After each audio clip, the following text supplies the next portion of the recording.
Hi, I'm Mark, the owner of That Damn Guide. I'm up here in North Holland, which is where I was going to take you on the tulip tour this year. Obviously, tulip tours have been cancelled because of the disaster of the coronavirus. I hope you're all safe with your families. I thought I would take the opportunity, now that these beautiful fields are in full bloom, to come up here and show you around, show you a few of the stops that we were going to do on the tour, and hopefully I can entice you to join me next year.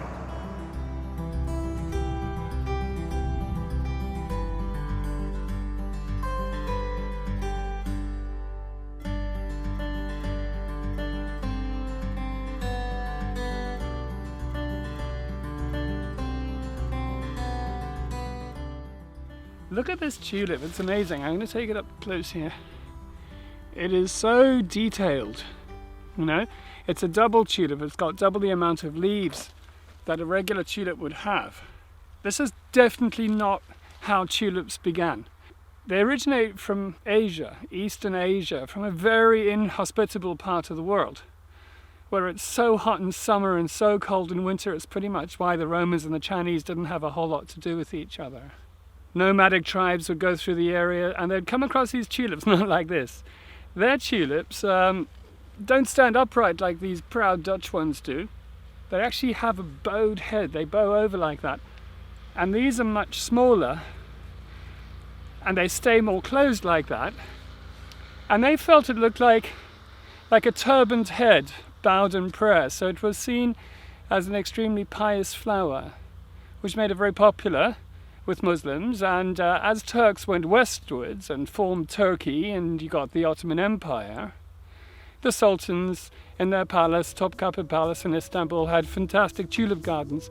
You know, these sultans really knew how to party, huh? The palace is on top of a hill in Istanbul, and you'd look down at their flat plains below and they would have tulip fields much like the one behind me there. Lots and lots of tulips, and they'd have parties above and have thousands of tortoises, each tortoise with one burning candle on its back, let loose to wander through the tulips at night time, illuminating them. Must have been quite a sight. Anyway, back to the history of the tulip. So ambassadors from Western Europe would go to Istanbul and they would be given these tulips as presents. They weren't necessarily the very simple plain ones that were from East Asia, because now these sultans and other people were keeping tulips, different types of tulips, in beds next to each other. So they were cross-pollinating and new types were forming. And they were given to ambassadors. They became very popular in France in the 1500s. And as a colleague of mine famously said, what the French make fashionable, the Dutch make profitable. And that's exactly what happened. These tulip bulbs came over to Holland. There was a botanist, Clusius, fantastic with flowers, and he crossbred them. He's very, very generous with his bulbs. He gave them to enthusiasts across Europe just as a present. And people really started to appreciate them, and interesting crossbreeds would be formed. Most famously, there was a Semper Augustus, and this was actually a diseased tulip, a virus. But it caused these beautiful, beautiful purple thread patterns to go through the white leaves, and this was seen as something exceptionally desirable. I'm not going to talk about the tulip bubble now because I saved for the tour, but this was the most valuable tulip during that period, I think 1637, when there was the tulip bubble. The Semper Augustus was going for about 5,000 guilders, which could buy you the most expensive canal house in Amsterdam. It was that crazy. Tulip. I'd like to talk a little bit about how tulips are planted. When tulips came to Holland originally in the 1500s, they were planted in the area of Haarlem and Leiden. Now, in that part of the country, there's a soft, sandy soil, so they can be planted directly into the soil and harvested out. And that still happens today. But look at this crazy clay. I mean, it's so hard when it's dry. It's so clumpy when it's wet and slippery. So if these bulbs here were planted directly in this clay, it would be a nightmare when they were harvested out. So they plant them between two strips of mesh like this. They kind of sandwich the bulbs in between.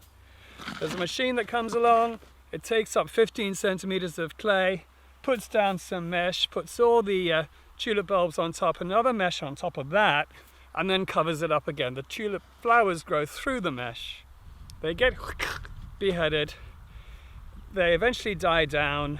The plant becomes quite brittle and weak then, and there's another special machine, lots of machines, that comes and it takes this out just all at once, the entire length of the field, and then it can open up the netting and out come the tulip bulbs from in between, not covered in clay, which makes them much easier to grade and to work with and to check for flaws in the sorting process.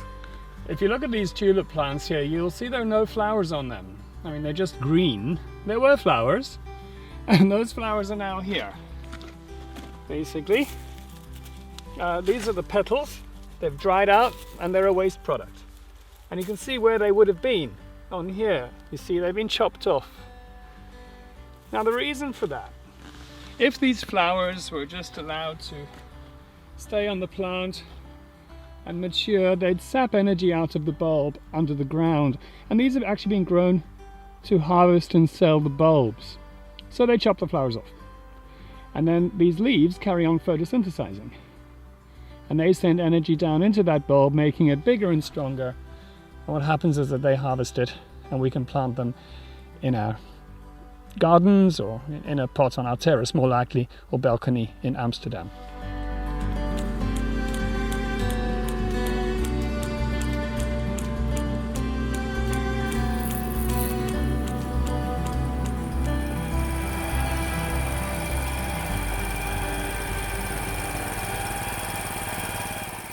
So here's the topper machine. It's basically like a big lawnmower. It's a particularly brutal one.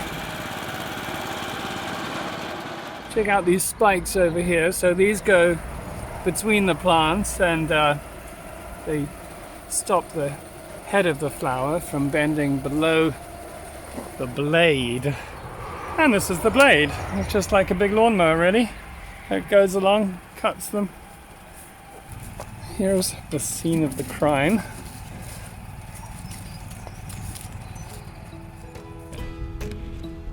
If somebody gave you a bunch of tulips like this, you'd probably be quite pleased, quite flattered.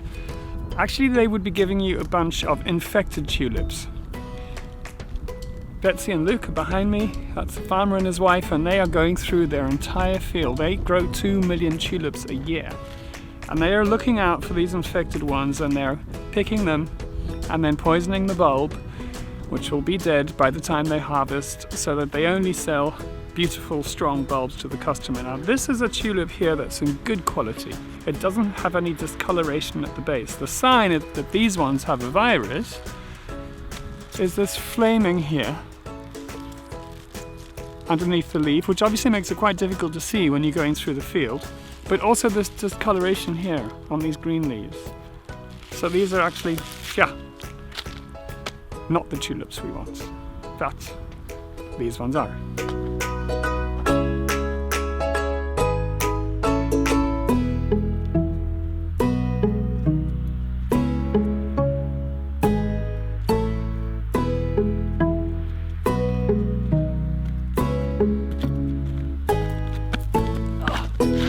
Hi! We've come to the end of the lollipop. I hope you've enjoyed wandering around North Beemster with me.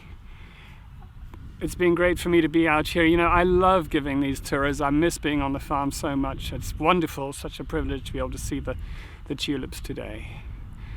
So yeah, I hope you've enjoyed it. If you join me next year, or the year after, or the year after that, please consider something. And this applies to all tours the world over. If you book through TripAdvisor Experience or Viator or Airbnb or Get Your Guide or any company like that, they take between 20 and 30% of the gross amount. And what I mean by gross amount is that includes the 21% sales tax we have to pay, the credit card fees, the vehicle rental, any cost that we include ups the gross amount, you see. So actually they end up getting 50% of the profit.